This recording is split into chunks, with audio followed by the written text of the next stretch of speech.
What a way to start the season for the New York Giants. They lose the first game of the season on Sunday Night Football versus the Dallas Cowboys by a score of 40-0. 40-0. Dallas Cowboys beat the New York Giants. The Giants have had a lot of bad games, especially in recent memory, right? Last decade or so, there's been a lot of laughers and just ugly ones. This is up there. I think, is one of the very worst games that I've probably ever seen the New York Giants play. And there's a bunch of little records here that I'll speak of right now. But, it's just one of those things that there was a lot of hope going into the season. And I think that with this, the way you lose, things can snowball very quickly in the wrong direction. And we'll talk about a lot of the things that concern me. But it's the first time in franchise history that they've lost by 40-plus points in their first game of the season. And looking back on it, 1995, which was the last time that the Cowboys had a team that reached the NFC Championship game, that was a Super Bowl winning Cowboy team. They beat the Giants 35-0. And that was the opener. That was at Giants Stadium. This was worse. This was 40-0. And the Giants' 40-0 loss is their worst shutout loss at home in franchise history. And the 40-point loss on is their worst loss in a night game in franchise history. So, about as bad as it gets, the score, everything. But, man, there's just a lot of concerns that I have. And it's mainly the offensive line. The offensive line, wow. We know that the Cowboys have a very, very strong defensive front. That is known. But it really felt like it went beyond that. You had depth Cowboys got pass rushers, and not even pass rushers, getting home and giving Daniel Jones and company problems. Osa Odigizua, who is the younger brother of a former Giant, he had 2 sacks. Dorrance Armstrong, who is, again, a total depth guy for the Cowboys, he had 2 sacks as well. Of course, you have Micah Parsons with 1. You have DeMarcus Lawrence with 1. You have Chauncey Goldston with 1. So 7 sacks to 0 in favor of the Cowboys. 7-0. As far as turnovers, I think that went 3-0. I think there was 2 interceptions by Jones, and I'm giving you stats now, but we'll dive into context behind them. And then you had a fumble lost by, I believe, Isaiah Hodgins. So, turnover battle, 3-0. The Giants on offense put up 171 total yards. And this was a team that was basically trailing all game, and it didn't matter. But I don't even know where to really begin in terms of just what comes to mind for me. Last year, the last game of the year, you lost the Eagles in the playoffs, 38-7. I want to confirm that was the final score, but I believe it was. Eagles-Giants, NFC divisional game. 38-7. Now you lost 40-0. So that is a combined 78-7 in your last 2 games against division rivals. I mean, the Cowboys have owned the Giants now for a while because, I talk about the Eagles, and that is more drastic. No, it just is. Because that is more long, it's a little long stand. The Eagles stuff really goes back 20 years. It really goes back to the Andy Reid era, whereas this is a little more recent history. This is a little more last 6-7 years type stuff when the Giants really started to get bad. But the only Giant win versus the Cowboys so the Giants beat the Cowboys twice in 2016. And that was actually impressive because that was a really good Cowboy team, but the Giants got them twice. But then 17 and onward, only one Giant win.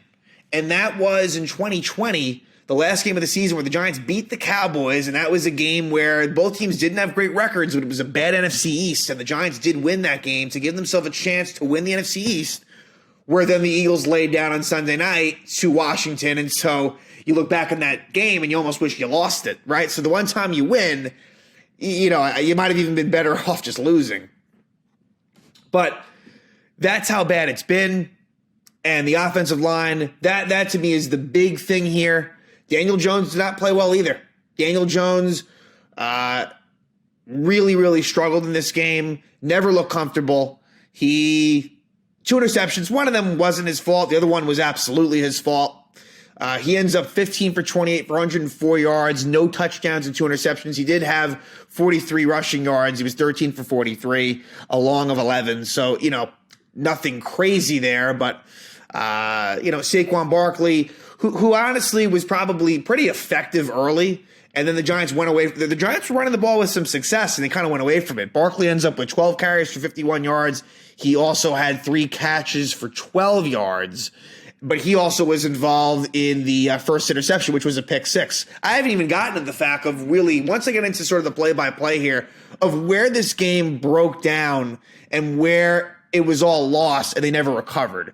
Because the Giants actually got off to, believe it or not, a good start. The first 5 minutes, first 5 or so minutes probably, Giants were looking like, hey, they're going to drive down this field and they're going to score a touchdown. And that's what it was looking like. But this is the New York Giants we're talking about. But also, like last year, they would just get a field goal.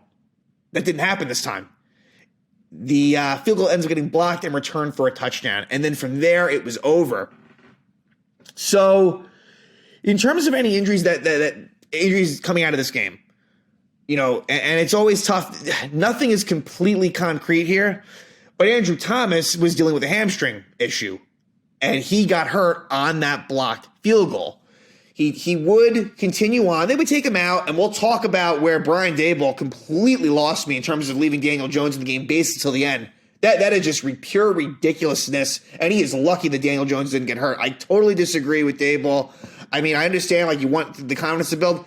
It was poor. That's the thing, too. Pouring rain weather conditions, which made the comeback even tougher.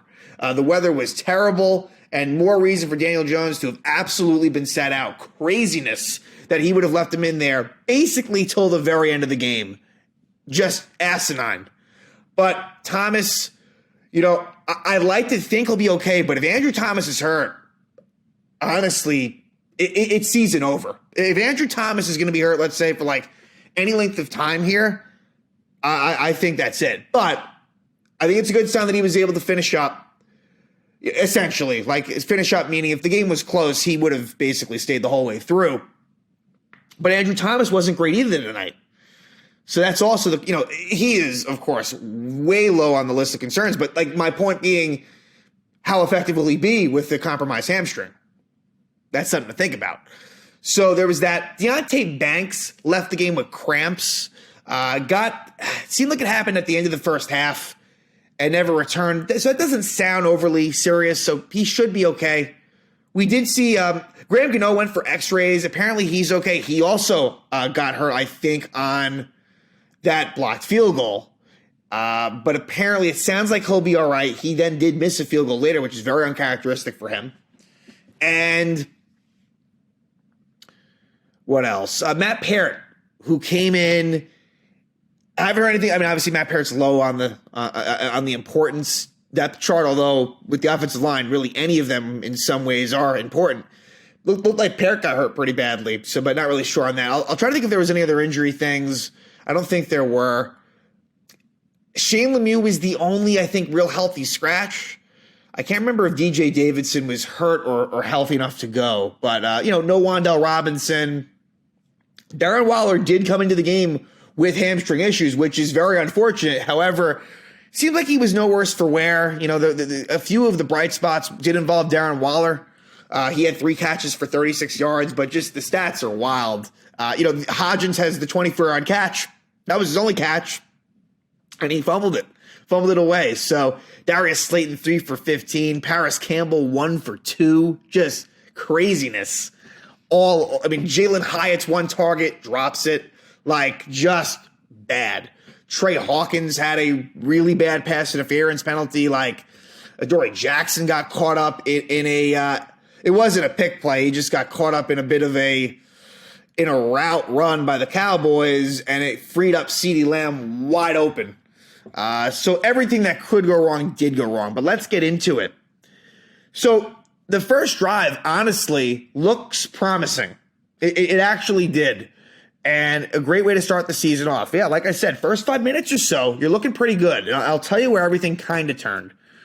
So Saquon 5-yard run to start out. Then Daniel Jones scrambles for 8 yards and 15 extra yards tacked on because Curse is called for an unnecessary roughness penalty. So now the Giants have the ball in Cowboy territory. You got a Saquon, no gain Saquon, but a 9-yard run for Saquon in 2nd and 10, and then a 5-yard gain to give him a first down. And was that the play? Yeah, that was a play there where Saquon, I think if he kind of breaks a tackle there, might have been home free, but it doesn't happen. Matt Breida with a 6-yard carry, then Daniel Jones scrambles for 11 yards, and then the Giants call a timeout with 10:45. And this was kind of the semi thing that started it, but it's not fair to say this, but I thought it at the time. The tempo and the momentum was so good that it's unfortunately called this timeout. For the Giants tonight, there was sloppiness in terms of not only execution, but in terms of just process where, there was a defensive substitution which made them call a timeout. And then here, it just seemed like it wasn't necessary to do it. And I don't know if signals were crossed, and so they did. Eventually, though, you get a Jones 8-yard scramble to make it 3rd and 2 at the 8. And this is where it all goes downhill. Andrew Thomas is called for a false start, and so he deserves blame. However, I was hoping John Michael Schmitz was going to snap the ball. Just didn't happen. Schmitz had struggles as well. Evan Neal's going to be the big talk that comes out of here. I mean, Evan Neal was bad, and not just bad versus the Micah Parsons of the world, bad versus everyone. And that is really, really bad. But John Michael Schmitz, this is a really bad sequence for him here. So, sure, I might be the only one that feels like Schmitz should have maybe snapped it, but Thomas is the one with the false start. So now instead of 3rd and 2 at the 8, which, look, at that point, you basically have to get 2 yards on 2 plays. That's 4-down territory. But now it's 3rd and 7 at the 8. Sorry, 3rd and 7 at the 13. And then it's a bad snap by John Michael Schmitz. And Jones does, he does recover the ball at the 27. So it ends up 4th and 21 at the Cowboy 27. What could have been, but then the Thomas false start ends up being a situation where it all goes downhill. And then the icing on the cake, cherry on top, is a blocked field goal by the Dallas Cowboys, returned for a touchdown for 58 yards. Yeah, so not only is it blocked, but it's scooped up and run back. And the Cowboys take a 6-0 lead. They would miss the extra point, so Dallas is up 6-0. And then from there, the offense was dead. And honestly, there was a semblance. They were running the ball well. Was it sustainable all game? Maybe not. But just from a confidence standpoint, you go from potentially 7-0 to potentially 3-0 to losing, to giving up a touchdown. Just a gut punch that they were unable to come back from. And that's not great either, right? You got to overcome bad things, and they were not able to do that. So then they go 3 and out, including a sack on 3rd down. Micah Parsons gets in there.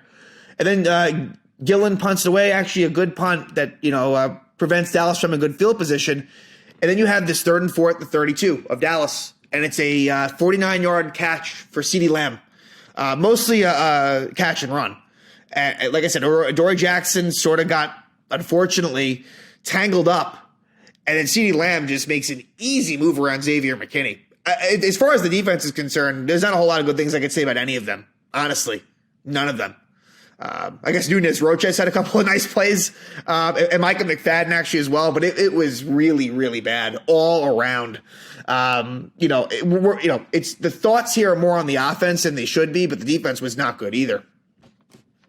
So that sets the Cowboys up in good field position, but give the Giants credit. They would hold the Cowboys out of the end zone, and it would be a chip shot field goal for Brandon Aubrey. Gives the Cowboys a 9-0 lead.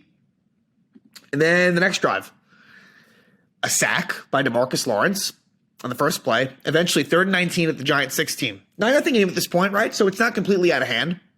And on a very innocent play that really should have resulted in a punt, Jones to Barkley. Barkley, it slips out of his hands up into the air, and it would be a touchdown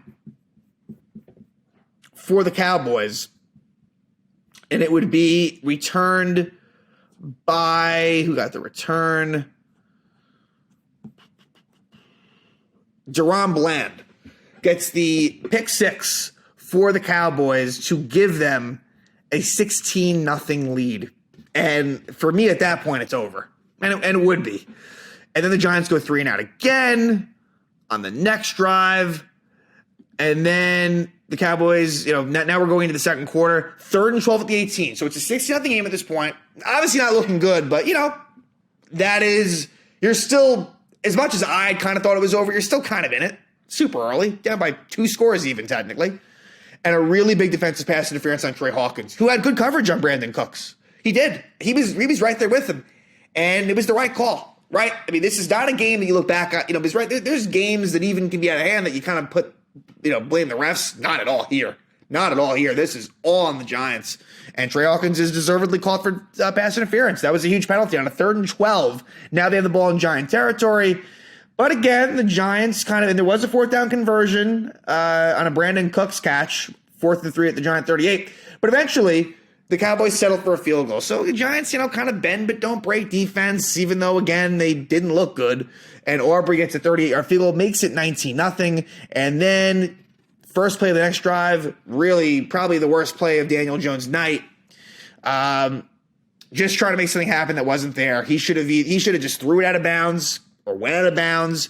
He tries to, keep it alive, going to his right, and he's intercepted by Stephon Gilmore. I think it was intended for Waller. Just made no sense. It made no sense. And, Jones did get hurt. That penalty that I talked about earlier, the unnecessary roughness penalty on Curse. I almost wonder, I'm not even joking about this. Was Jones concussed? It really was a just mind-bogglingly stupid, decision by Daniel Jones. And then the Cowboys have a short field and they get it done. And they punch it home with Tony Pollard. Pollard is able to score from the 2, makes it 26-0. Now we're kind of midway second quarter at this point, and Darren Waller kind of gets involved in this drive. Waller, I think all 3 of his catches were on this drive.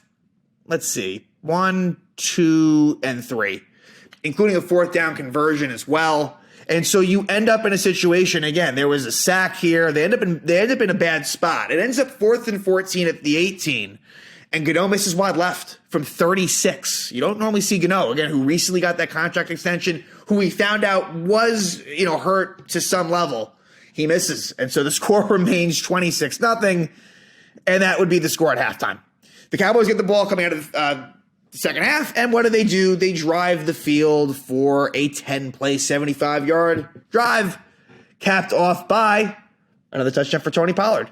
Not a whole lot else for me to really discuss there, but it was an easy one. They ran down the Giants' throats at times.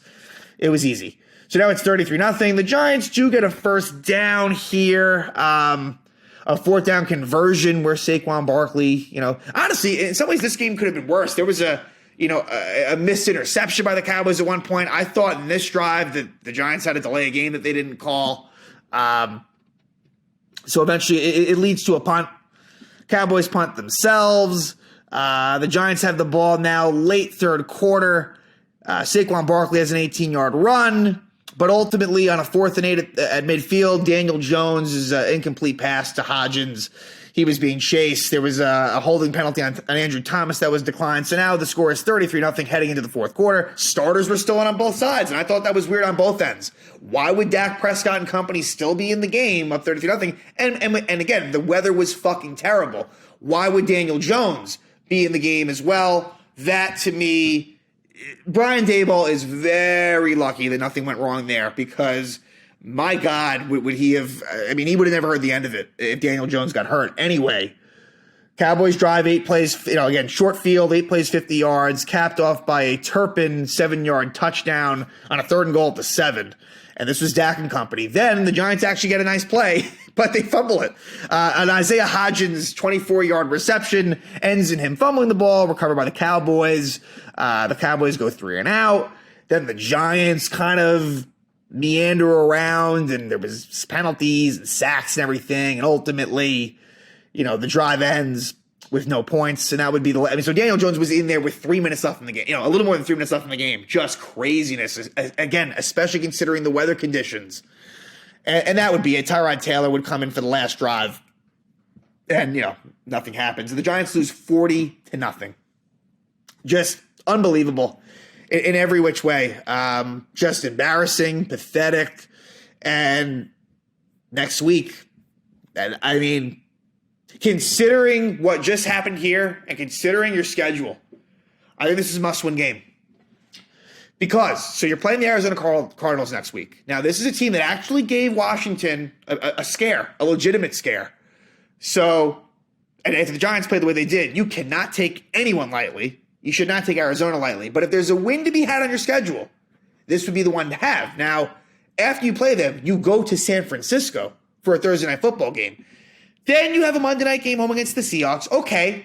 All right. Like, that could go okay. But after that, you're at Miami and at Buffalo. So, to me, this Arizona game, if you lose it, I really think that you are in major, major trouble. Again, I'm going to go as far as to say it's a must-win game. I really am. So, they got to turn the corner and do it fast against a Cardinal team that really is not just talent-wise all that competitive. Look, they showed today that they were in it. They are going to stay. They're not going to give up, But at the same time, it's a game the Giants really have to have when you look at everything. So as bad as it was one loss, right? They all count the same. But again, against Dallas, against one of your biggest rivals, to do this is just something I could have never foreseen, as far as being this bad. I was hopeful about the Giants and going to the season.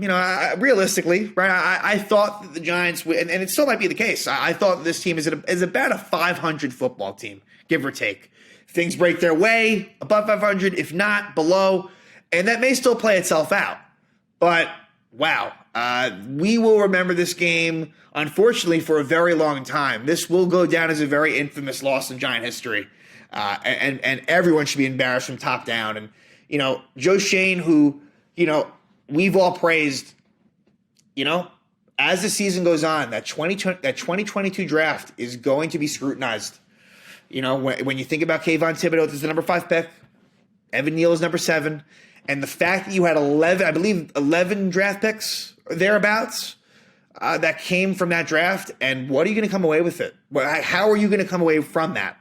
So that, I think, is a real thing. Is a real thing. And that's not, we're not going to know that answer until at earliest, maybe after next season, at earliest, right? So there's no sense in, making calls, but we can say right now that it's looking skeptical. That's for sure. And Brian Daboll, again, as much as I like him, again, the Adoree Jackson thing last year, having him return punts, leaving Daniel Jones in this game, there is no excuse for that. That will, in some ways, get swept under the rug because he ended up coming out of it okay, but wow. And here's the thing, too. Andrew Thomas was out. So you basically had Daniel, things were bad enough, and then he has Josh Azudu as the left tackle. And no offense to Azudu, who honestly probably deserves playing time considering how fucking awful Mark Lewinsky was. But that's here nor there. But he has Daniel Jones in the game without Andrew Thomas. He could have gotten fucking killed out there. So, again, just from top down, really, really bad. And they are going to have to do everything in their power to turn this around quickly. They will head to Arizona next week and try to, again, make this better. The Giants are now 0-1. Their opening night or day, failures against the Cowboys continue. And what was great last year, you had that Titan win to start out the season in week 1, and it really, I think, catapulted them for the rest of the season. Now here, it feels like it did in seasons where they had, in losing seasons, where they lost that first game, and they were never able to recover. Let's see this Giant team do it differently. Let's hope that we can look back on this and say, hey, remember that 40-0 loss? Remember how everything turned after that? That's what I'm hoping for. I don't know if it's going to happen, but we'll see. Again, Giants at MetLife Stadium get embarrassed. They lose 40-0 to the Dallas Cowboys.